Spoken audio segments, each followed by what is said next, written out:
ओम शांति। आज 11 सितंबर 2025 के बाबा के अनमोल मधुर महावाक्य सुनेंगे। आज की बाबा की मुरली है याद और सेवा।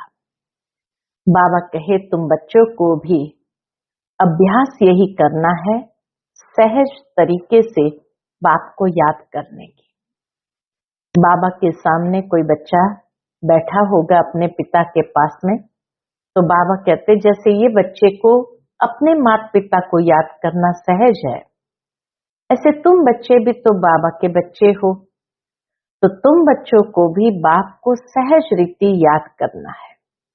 ऐसे नहीं कि कोई टांग पर टांग चढ़ा करके बैठना है, टाइट होकर के बैठना है। सहज बैठकर बाप को बड़े प्यार से याद करना है।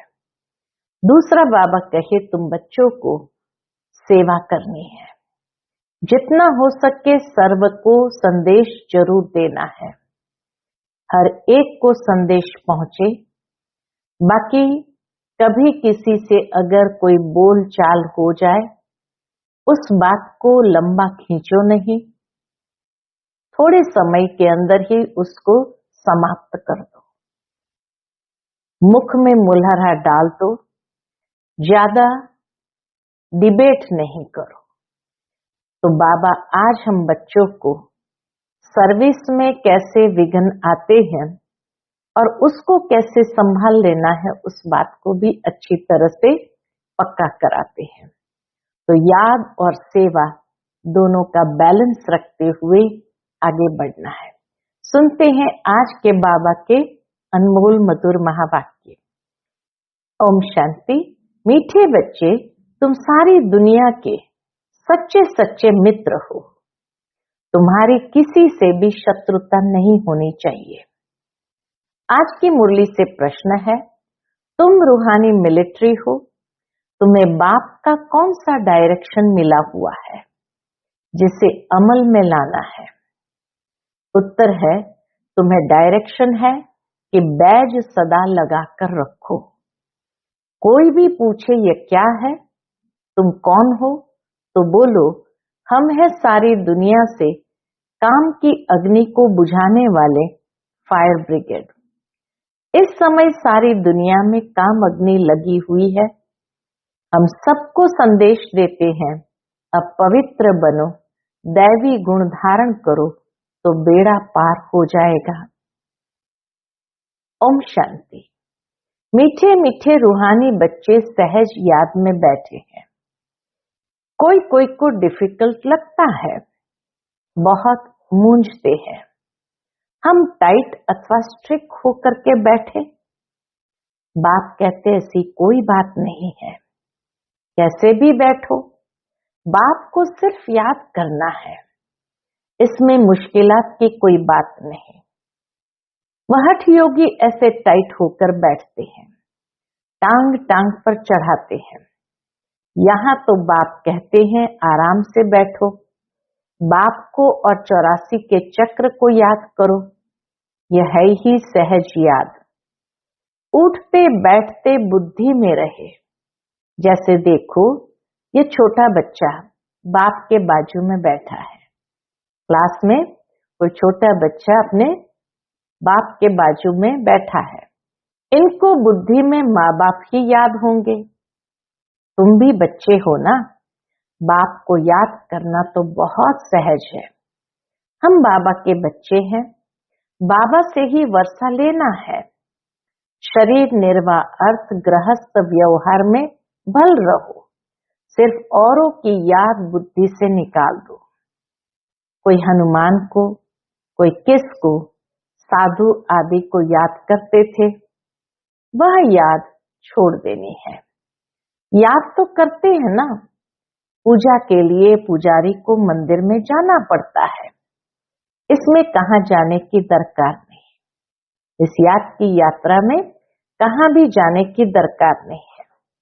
कोई भी मिले बोलो शिव बाबा का कहना है मुझ एक बाप को याद करो।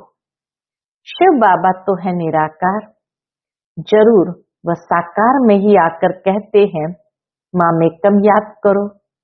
मैं पतित पावन हूँ, ये तो राइट अक्षर है ना।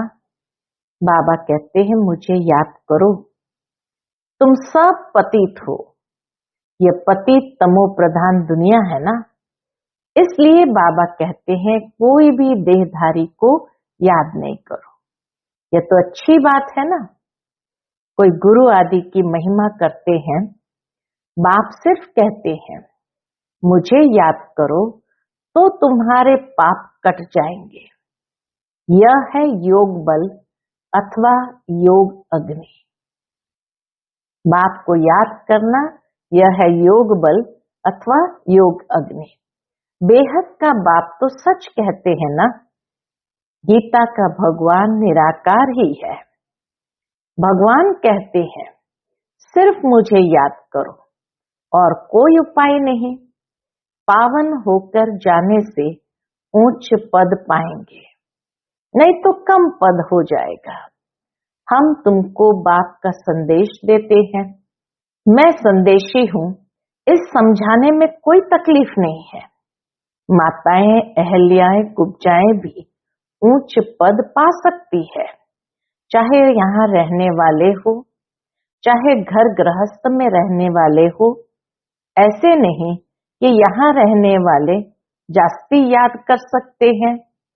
बाबा कहते हैं बाहर में रहने वाले भी बहुत याद में रह सकते हैं, बहुत सर्विस कर सकते हैं। यहाँ भी बाप से रिफ्रेश होकर फिर जाते हैं तो अंदर में कितनी खुशी रहनी चाहिए। इस छीछी दुनिया में तो बाकी थोड़े रोज है, फिर चलेंगे श्री कृष्णपुरी में। श्री कृष्ण के मंदिर को भी सुखधाम कहते हैं। तो बच्चों को अपार खुशी होनी चाहिए, जबकि तुम बेहद के बाप के बने हो। तुमको ही स्वर्ग का मालिक बनाया था। तुम भी कहते हो बाबा 5000 वर्ष पहले भी हम आपसे मिले थे और फिर मिलेंगे। हम बच्चों को अंदर में ये स्मृति जरूर रहनी चाहिए कि 5000 वर्ष पहले भी आपसे मिले थे और फिर मिलेंगे। अब बाप को याद करने से माया पर जीत पानी है। अब इस दुख धाम में तो रहना नहीं है। तुम पढ़ते ही हो किसके लिए? सुखधाम में जाने के लिए। सबको हिसाब किताब चुकतू कर वापस जाना है। बाबा कहते मैं आया ही हूँ नई दुनिया स्थापन करने। बाकी सब आत्माएं चली जाएंगी कहाँ? मुक्ति धाम। बाप कहते मैं कालों का काल हूँ। सबको शरीर से छुड़ाए और आत्माओं को ले जाऊंगा। सब कहते भी है हम जल्दी जाएं, यहाँ तो रहने का नहीं है। यह तो पुरानी दुनिया, पुराना शरीर है। अब बाप कहते मैं सबको ले जाऊंगा। बाप आते ही है सबको लेने के लिए, छोड़ूंगा किसको भी नहीं। तुम सब ने बुलाया ही है, हे पतित पावन आओ। भले याद करते रहते हैं परंतु अर्थ कुछ भी नहीं समझते हैं। पतित पावन की कितनी धुन लगाते हैं, फिर कहते हैं रघुपति राघव राजा राम। अब शिव बाबा तो राजा बनते नहीं, राजाई करते नहीं। उनको राजा राम कहना रॉन्ग हो गया। ये शिव बाबा के लिए कह नहीं सकते। माला जब सिमरते हैं तो राम राम कहते हैं, उसमें भगवान की याद आती है। भगवान तो है ही शिव। मनुष्य के नाम बहुत रख दिए हैं। श्री कृष्ण को भी श्याम सुंदर, वैकुंठ नाथ, मक्खन चोर आदि आदि बहुत नाम देते हैं। तुम अभी श्री कृष्ण को मक्खन चोर कहेंगे? बाबा कहते तुम अभी श्री कृष्ण को मक्खन चोर कहेंगे? बिल्कुल नहीं। तुम अभी समझते हो भगवान तो एक निराकार है। कोई भी देहधारी को भगवान कह नहीं सकते। ब्रह्मा विष्णु शंकर को भी नहीं कह सकते। तो फिर मनुष्य अपने को भगवान कैसे कह सकते? वैजंती माला सिर्फ 108 की गाई जाती है।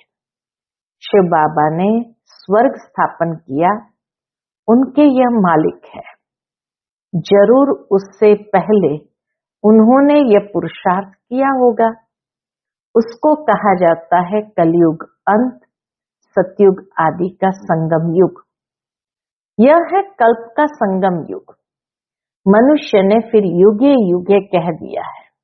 वास्तव में चतुर्युग के अंत में, 4 युगों के अंत में, श्रीमद् भगवद गीता में भी चतुर्युगे लिखा है।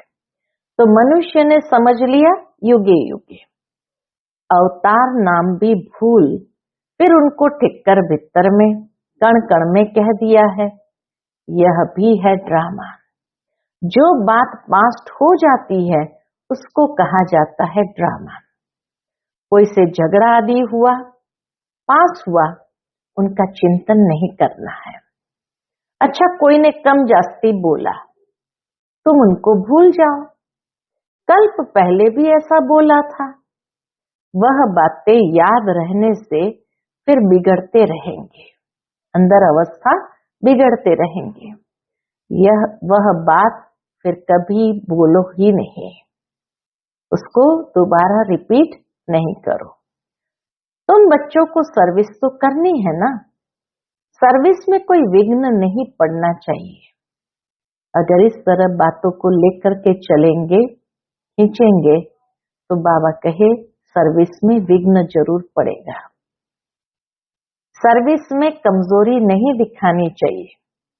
शिव बाबा की सर्विस है ना, उनमें कभी जरा भी ना नहीं करना चाहिए, नहीं तो अपना पद भ्रष्ट कर देंगे। बाप के मददगार बने हो तो पूरी मदद देनी है। बाप की सर्विस करने से जरा भी धोखा नहीं देना है। पैगाम सबको पहुंचाना ही है।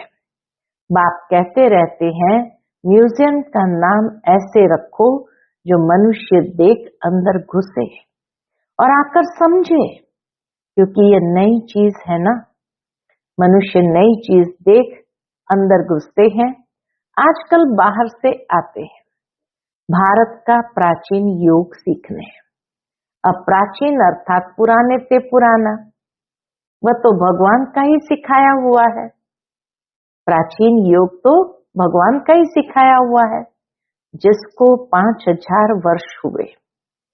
सतयुग त्रेता में योग होता नहीं। जिसने सिखाया वह तो चला गया, फिर जब 5000 वर्ष बाद आए तभी आकर राजयोग सिखाए। प्राचीन अर्थात 5000 वर्ष पहले भगवान ने सिखाया था। वही भगवान फिर संगम पर ही आकर राजयोग सिखलाएंगे, जिससे पावन बन सकते हैं। इस समय तो तत्व भी तमो प्रधान है। पानी भी कितना नुकसान कर देता है। वर्तमान समय में अतिवृष्टि हो रही है तो पानी भी कितना नुकसान कर देता है। उपद्रव होते रहते हैं पुरानी दुनिया में। पुरानी दुनिया है तो बाबा कहते हैं उपद्रव होते रहते हैं। सतयुग में उपद्रव की बात ही नहीं, वहां तो प्रकृति दासी बन जाती है। यहाँ प्रकृति दुश्मन बनकर दुख देती है। इन लक्ष्मी नारायण के राज्य में दुख की बात नहीं थी। सतयुग था, अभी फिर वह स्थापन हो रहा है। बाप प्राचीन राजयोग सिखा रहे हैं, फिर 5000 वर्ष बाद सिखाएंगे। जिसका पाठ है वही बजाएंगे, जिसका जो पाठ है वह आत्मा वही बजाएंगे। बेहद का बाप भी पाठ बजा रहे हैं। बाप कहते मैं इनमें प्रवेश कर स्थापना कर चला जाता हूँ। हाहाकार के बाद फिर जय जयकार हो जाती है। पुरानी दुनिया खत्म हो जाएगी। इन लक्ष्मी नारायण का राज्य था तो पुरानी दुनिया नहीं थी। 5000 वर्ष की बात है, लाखों वर्ष की बात हो नहीं सकती। तो बाप कहते हैं और सब बातों को छोड़ इस सर्विस में लग जाओ, अपना कल्याण करने। रूठ कर सर्विस में धोखा नहीं देना चाहिए। यह है ईश्वरीय सर्विस। माया के तूफान बहुत आएंगे, परंतु बाप की ईश्वरीय सर्विस में धोखा नहीं देना है। बाप सर्विस अर्थ डायरेक्शन तो देते रहते हैं। मित्र संबंधी आदि जो भी आए, सबके सच्चे मित्र तो तुम हो।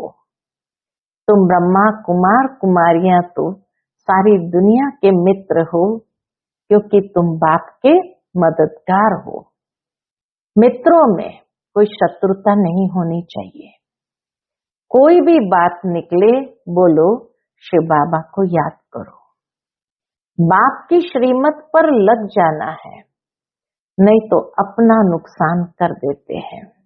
बाबा कहे बाप की श्रीमत पर लग जाना है, नहीं तो अपना नुकसान कर देंगे। ट्रेन में तुम आते हो, वहां तो सब फ्री है। सर्विस का बहुत अच्छा चांस है। बाबा भिन्न भिन्न युक्तियां बताते हैं सर्विस की।